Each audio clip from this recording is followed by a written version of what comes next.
बिल्कुल, कैप्टन साहब हमारे साथ फ़ज़ील अहमद साहब जुड़ गए हैं, मैं उन्हें स्क्रीन पर लाऊँगा और उन्हीं के जुमले के साथ कि बम और बातचीत एक साथ नहीं चल सकती है। मैं उन्हें इस्तकबाल करता हूँ। फ़ज़ील अहमद साहब सीनियर पॉलिटिकल एनालिस्ट हैं और वो हिंदुस्तान की सियासत के साथ-साथ जो बैनुल-अक़वामी सियासत है उस पर, जियोपॉलिटिक्स पर और ख़ास तौर से जो मुस्लिम इदारे हैं, उनको जिस तरीके से वो समझने की कोशिश करते हैं, बहुत अच्छा एनालिसिस और कल तो जिस तरह से इन्होंने बयान किया तो फिरोज़ अहमद बख्श साहब और शाहिद अली साहब इन्होंने कहा कि साहब ऐसा लग रहा है कि या तो ये मिलिट्री मैन है और या तो किसी मिलिट्री मैन से इनकी बड़ी दोस्ती है। क्योंकि जितना ये जानते हैं और जैसे बयान करते हैं वो ज़ाहिर है कि इतना आसान नहीं है। तो ये अंदाज़ होता है बयान। देखिए बात सिर्फ़ ये नहीं कि हम कहाँ थे, कहाँ नहीं, बात ये है कि हम उसको कितना एक्सप्लेन कर सकते हैं। कैप्टन साहब 40 साल तो ज़ाहिर है बहुत सारे लोग 40 साल काम किया होगा, ऐसा थोड़ी है कैप्टन साहब ने किया। लेकिन कैप्टन साहब उसको किस तरीके से एक्सप्लेन करते हैं, ये बड़ी बात है और इसीलिए इनवाइट किए जाते हैं। मुझे पूरा यकीन है कि लेक्चर भी इनके बड़े-बड़े होते होंगे और हमने भी वादा किया है कि एक प्रोग्राम का लेकिन नई-नई चीज़ें आती रहती है तो डिले हो रहा है। बहरहाल मैं फ़ज़ील साहब का इस्तकबाल करता हूँ। फ़ज़ील साहब अभी हम बात कर रहे थे कि भई एक तरफ बम, एक तरफ बातचीत, ये मुमकिन नहीं है। कल आपने देखा कि अ, हूती ने भी धमकी दे दी एक तरीके से कि 80,000 फ़ौज अगर दाखिल हो गई सऊदी में और यूएई में तो बड़ा भारी पड़ जाएगा। लेकिन उससे पहले का सवाल जैसा कैप्टन साहब ने अभी कहा कि बहुत प्रेशर में है नेतन्याहू, वो अपने आप को बचा रहे हैं। लेकिन आज ये खबर है कि 1 लाख से ज़्यादा फौजियों ने, इज़राइल के फौजियों ने और ये टीवी 9 भारतवर्ष ने बहुत बड़ी खबर इस पर दी है। उन्होंने छोड़ दिया साथ नेतन्याहू का कि हम नहीं लड़ेंगे, प्रोटेस्ट कर रहे हैं, सड़क पे आ गए। ऐसी सिचुएशन में मतलब फिर कैसे ये दावा कि साहब हम जाएँगे, लड़ेंगे और जीतेंगे, ये सब क्या है? फज़ील साहब। देखिए, लीडर की क्वालिटी तो होती ही है। अभी जिस तरह से मैंने कल कहा था, तो आज जब आपने ये बात कही, तो शहनाई तो फैक्ट्री में बन सकती है, पर शहनाई को बजाने वाला बिस्मिल्लाह खां फैक्ट्री में नहीं बन सकता। वो तो कुदरती होता है। और शहनाई में क्वालिटी जो होती है वो फूंक मारने की होती है। आप किस तरह से उसमें फूंक मार रहे हैं, क्वालिटी वो होती है। अब जब 1 लाख सेना उनकी बगावत कर रही है, तो ये तो आप जान लीजिए कि ये तो 1 लाख वो लोग हैं जो बगावत कर दिए। अब कितने लोग अंदर अंदर बगावत कर रहे हैं और कह नहीं पा रहे। तो आप ये समझ लीजिए कि 4-5 लाख की सेना जो है इजराइल के पास, वो पूरे ही 1 लाख से ज्यादा तो लोग छोड़ चुके हैं। 1 लाख ने बगावत कर दी, 1 लाख गायब हैं। ये हालत हो गई है कि उनकी कंपनी गायब है। वहां मौके पर वो लोग है ही नहीं जहां उनकी ड्यूटी लगाई थी। इससे ये मालूम चलता है कि कमांड एंड कंट्रोल मस्त रहा, जवानों को भेज दिया, उनको टारगेट दे दिया और खुद उनको छोड़ दिया अपने हाल पर, जैसे चाहो वैसे लड़ो, मर गए तो मर गए, बच गए तो बच गए। इससे यही मालूम होता है कि वार स्ट्रेटजी में हम जवान को पूरी कमांड कंट्रोल जो है अपने हाथ में रखती है। उसके सुख दुख का, सोने का, बैठने का, खाने का, घायल हो जाए तो उसे इलाज देने का, ये पूरी जिम्मेदारी कमांड एंड कंट्रोल की होती है। अब अगर कोई सैनिक गोली लग गई और वो घायल है, उसको वक्त पे आप उठा नहीं पाए, रेस्क्यू नहीं कर पाए और वक्त पे उसको दवाई नहीं दिए, वक्त पे उसका एडमिशन नहीं किए, उसकी बॉडी को वहीं छोड़ दिए मरने के लिए, वो तड़प तड़प के मर गया, इसका असर दूसरे सैनिकों पे बहुत बुरा पड़ता है। और अगर आपने उनको पूरा ट्रीटमेंट दे दिया, पूरी उनको तसल्ली दे दी, उनको रेस्क्यू करके ले आए, तो उसका असर भी बहुत अच्छा पड़ता है। ये जो आईडीएफ के सैनिक हैं, ये अनट्रेन्ड सैनिक हैं, जो रिजर्व फोर्स जिनको ही कहा जाता है। मैं बार बार कहता हूं, अब तो मैं कहना ही छोड़ दिया कि पिज्जा बर्गर कह के उनका अपमान नहीं करूंगा। वो सैनिक तो सैनिक है, मैं ये अब मान लिया हूं कि वो सैनिक है। जब पिज्जा बेचते थे तब बेचते थे, अब तो पिछले 18 महीने से वो अपनी सैनिक वाला काम कर रहे हैं और प्राणों की आहुति दे रहे हैं। तो अब मैं उनको पिज्जा बर्गर नहीं कहता हूं, मैं अब उनको सैनिक कहता हूं, क्योंकि एक सैनिक की ट्रेनिंग भी 9-10 महीने होती है और 18 महीने से जो जंग लड़ रहा है उसको हम फुल सैनिक कहते हैं। जिस तरह से नेतन्याहू का मनोबल गिरा है, आज बातचीत करने में मनोबल गिरा है, उनकी एक्टिविटी में मनोबल गिरा है, कहीं ना कहीं आईडीएफ के जो साथ छोड़ा है उनका, उसकी वजह से मनोबल। देखिए, सरकार जो है, ऐसा नहीं है कि आर्मी आपके देश की है तो आपकी हर बात माने। बांग्लादेश में देखा आपने, आर्मी ने कैसे शेख हसीना से हाथ खड़ा कर लिया कि भाई हम कुछ नहीं कर सकते। और गद्दाफी के टाइम में भी उनकी पर्सनल आर्मी नहीं थी। ये जो सबसे बड़ी समस्या थी गद्दाफी साहब के जमाने में, उनकी पर्सनल कोई आर्मी नहीं थी। उनको डर था कि कहीं आर्मी विद्रोह करके हमारा तख्ता पलट न कर दे। इसके चलते उन्होंने अपनी कोई पर्सनल आर्मी नहीं बनाई देश की, जो छोटा मोटा बना लिया उसी से काम चलाते रहे ये। और सद्दाम हुसैन साहब के पास बड़ी आर्मी थी, वो ईरान से ही लड़ गए अमेरिका के कहने पर। ये सब मेजर गलतियां हुई जिसके चलते आज तक मिडिल ईस्ट जल रहा है और उनके गुलामी की जिंदगी जी रहा है। आज जो मसला है कि ईरान के ऊपर जो हमला करने की अमेरिका तैयारी कर रहा है, तो अमेरिका कहां से तैयारी करेगा? अमेरिका से तो मारेगा नहीं, उतनी लंबी दूरी से तो लड़ाई नहीं हो सकती। जो उसके बेसेस हैं मिडिल ईस्ट के अंदर, उन्हीं बेसेस से वो हमला करेगा।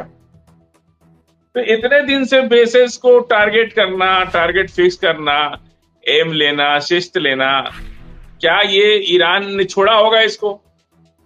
कि सारे उनके जो बेस हैं उस बेस को शिस्त लेकर के टारगेट फिक्स करना और अपनी मिसाइलों का मुंह उधर घुमा देना, और फिर उन पर जैसे ही हमला हो तो बमबारी तेज कर देना, तो ये बचेंगे इनके कोई भी ठिकाने। और जहां अमेरिका में अमेरिकन फर्स्ट की बात हो रही है, अगर अमेरिका सब कुछ बर्दाश्त कर सकता है, अपना गिरता हुआ जीडीपी भी बर्दाश्त कर सकता है, लेकिन अमेरिकन सोल्जर्स अगर मारे जाते हैं, ये अमेरिका बर्दाश्त नहीं करता है। जी मुमताज भाई, आप सही कह रहे हैं। और ये सिचुएशन है वहां पे। और अमेरिका देखिए, क्या लगा दिया आपने इनको क्या लगा दिया आपने? नहीं, मैं दिखा रहा हूँ वहां की सिचुएशन जो है, सपना खराब आएगा इनको देख के। नहीं, बीज जो है वो लगाना चाहिए ताकि लोग जो है देखे वहां तो पे। कुछ बढ़िया आदमी को लगाइए ना। अब आप अभी बढ़िया आदमी का भी लगाएंगे, बढ़िया आदमी का भी लगाएंगे, ये भी लगा रहे हैं बढ़िया आदमी का भी। अब कहाँ कैप्टन साहब को हटा के आप उनको लगा दे रहे हैं? नहीं, बुरे सपने कैप्टन साहब भी तीनों लोग हैं, सारे लोग उसमें रहते। बीच जरा से कुछ टेक्निकल आ जाता है अच्छा लगने के लिए कि लोगों की नींद हराम हो जाए और रात में डरावने सपने आए। नहीं, ऐसा नहीं है। तो बहरहाल ये चीज जो आपने कही, जाहिर है कि अमेरिका के जो सदर हैं उन पर भी बड़ा प्रेशर है, ऐसा नहीं है, क्योंकि वो जिस तरह से जीत के आए हैं और जिस वादे से जीत करके आए कि हम जंग को नहीं फैलाएंगे, वो भले ही कुछ कहें लेकिन उन पर भी प्रेशर है। लेकिन न जाने कौन सी मजबूरी है, कौन सा दबाव है इजराइल का, क्यों वो, हालांकि वो बाईपास भी कर रहे हैं। अभी कल ही जो है इस तरह की खबरें आई कि जो ईरान और अमेरिका बातचीत कर रहे हैं उससे नींद उड़ी हुई है नेतन्याहू की, कि ये क्या हो रहा है। हो जाता है इस तरीके से। बहरहाल आप अभी अच्छी खबरों की बात कर रहे थे, मैं चलिए थोड़ा सा आगे बढ़ जाता हूं और अच्छी तस्वीर भी दिखा देता हूं फजील साहब। जो कैप्टन साहब, मैं अभी जो ईरान के वजीर खारजा विदेश मंत्री वो मास्को गए, वहां मुलाकात हुई, वहां बातचीत हुई। अब वो एक डेलीगेशन जो है वो सऊदी अरब का, यानी बहुत बड़ी बात है। आप देखिए, सऊदी अरब का डेलीगेशन तेहरान पहुंचा है और तेहरान पहुंचने के बाद अब वहां पे वो मुलाकात कर रहा है, वहां पे अब बातचीत हो रही है। ऐसे में ये तेहरान पहुंचना सऊदी अरब के डेलीगेशन का, ये तस्वीर अच्छी भी दिखा देते चलिए। ये देखिए, यहाँ पे मैं तस्वीर दिखाई देता हूँ। फिर बहुत जल्दी कैप्टन साहब को ले आऊंगा फ्रेम में, बड़े फ्रेम में, लेकिन ये तस्वीर मैं दिखा रहा हूँ कि ये तस्वीर सामने आई है। एक तस्वीर और इसी तरह की सामने आई, वो भी मैं दिखा देता हूं और फिर मैं जरूर इस पे चर्चा करूंगा कि ये जो कैप्टन साहब बातचीत है इस तरह का? क्या कुछ पक रहा है? क्या कुछ अंदरूनी तौर पर हो रहा है? क्योंकि अभी 2 दिन पहले ही फदील साहब ने बताया था कि जो डॉलर में पेट्रोल खरीदने का जो कॉन्ट्रैक्ट होता था, तो रिन्यू जो है उसको नहीं किया इस बार सऊदी अरब में। लेकिन सबसे पहले ये ईरान का ये जो दायरा है, रूस हो या सऊदी अरब हो, इस पर जरूर हम चाहेंगे बातचीत। कैप्टन साहब। जी हाँ, हुआ ये कि आज से 3 साल पहले सऊदी अरेबिया और ईरान के बीच में जो रिलेशनशिप था उसको चीन ने थोड़ा सा ठीक कर दिया। पिछले 50 साल 40 साल से जो टेंशन चल रही थी, सऊदी अपने को सुन्नी समझते हैं, ईरान अपने को शिया समझते नहीं, हैं। वो कैप्टन साहब सवाल आप सुने नहीं। सवाल अमेरिका और अरब का है। उनकी जो डील हुई है ना, अरब पेट्रो डॉलर, जो डॉलर में जो उनका पेट्रो डॉलर है, वो डील अब पाकिस्तान अरब जो है डॉलर में अपना तेल नहीं बेचेगा, इस बात का एग्रीमेंट रिन्यू नहीं किया। 3-4 दिन पहले ये खबर आई थी, उस पे बात मुमताज भाई ने पूछी। जी जी जी हाँ, वो देखिए, सब मिला करके। जी जी जी जी जी कैप्टन साहब जी। जहां तक सऊदी की बात है, ये समझना पड़ेगा कि सऊदी बहुत कोशिश कर रहा है कि दुनिया को जरा दिखाए कि वो अमेरिका से आजाद है। इससे ज्यादा मैं कुछ बोलना नहीं चाहता, क्योंकि सऊदी में अभी जैसे हम सोचते रहते हैं कि वो डॉलर में कच्चे तेल का जो कॉन्ट्रैक्ट है उसको साइन नहीं करना चाहता।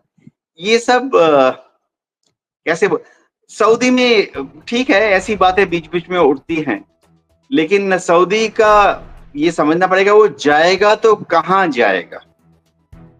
देखिए, सऊदी अगर डॉलर में बिजनेस नहीं करता तो किस करेंसी में बिजनेस करेगा? रूस की करेंसी में, चीन की करेंसी में?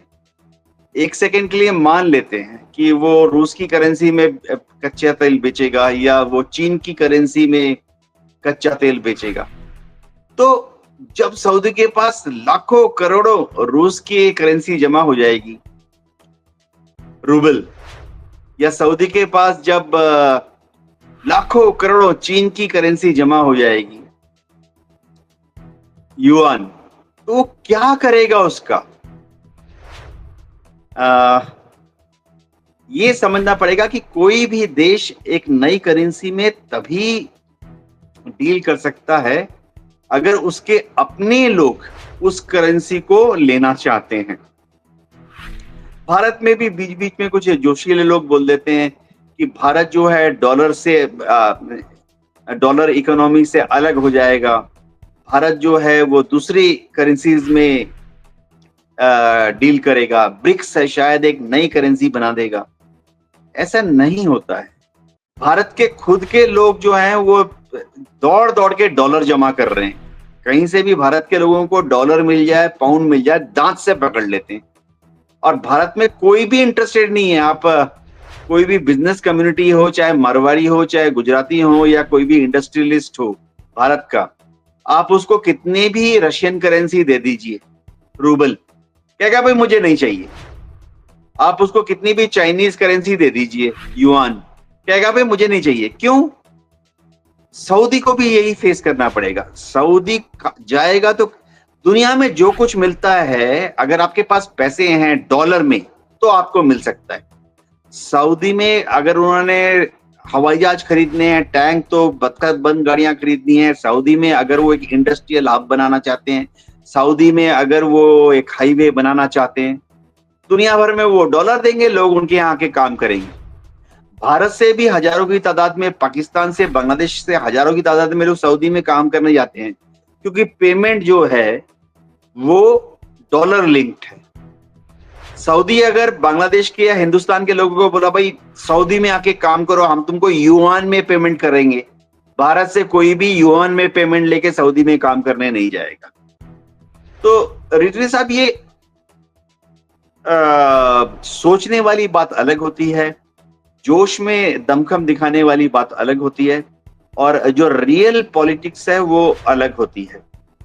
सऊदी की सबसे बड़ी दिक्कत क्या है आज की तारीख में कि सऊदी का जितना इन्वेस्टमेंट है, शेख साहब का, एमबीएस का पास जितना पैसा है, उसमें $1 भी सऊदी के बैंक में नहीं है। जो कच्चे तेल से जितना कमाई होता है एज पर एग्रीमेंट पिछले 70 साल से, 60 साल से, 50 साल से, 40 साल से, वो सारा अमेरिकन बैंक्स में रखा जाता है। तो सऊदी कितना भी तड़प तड़प कर कोशिश करे अमेरिका के डॉलर इकोनॉमी से निकलने के लिए, नहीं निकल पाएगा।